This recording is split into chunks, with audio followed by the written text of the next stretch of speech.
Yanlış sandım attığım her izi, sonra gördüm aparırmış seni. Tez idim belki, gecidin sen. Eyni sulu verirdi herden ürek beynime ten. Deyirdin gözler hazır değilim, gözlerim değirdi artık gecem. Dodağdan kaçırdı susan hakikat, vakti çatmayan sözler, boğulan niyet. Yanlış adım yoktu, vakti çatmamış doğrular var. Biz ikimiz yolcu, aynı yolda farklı iller var. Geciken yüreğler, telesen adımlar. Herkes o an üçün hazır değil, hazır değil hele ya. Sen məni günahkar ettin her adımda, halbuki qorxdun öz yanğınından. Özünü qoruyan bu şübhələr məni yandırır, səni saxlayır kənardan gizlicə. Səni suçladım, özümü yox heç, sonra anladım bölünmüşük keç-köç. Sən gələcəkdə, mən indiydim, saatlarımız ayrı, eyni dərdi sezir idim. Yanlış deyirsən, sadəcə tələsik, dünənə ilişib qalıb sanki nəfəsim.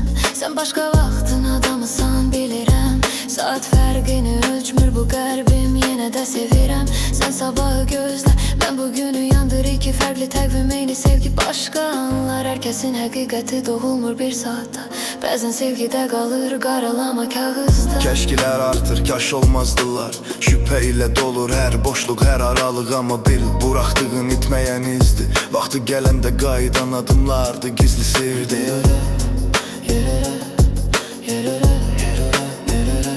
Gizli sirdi.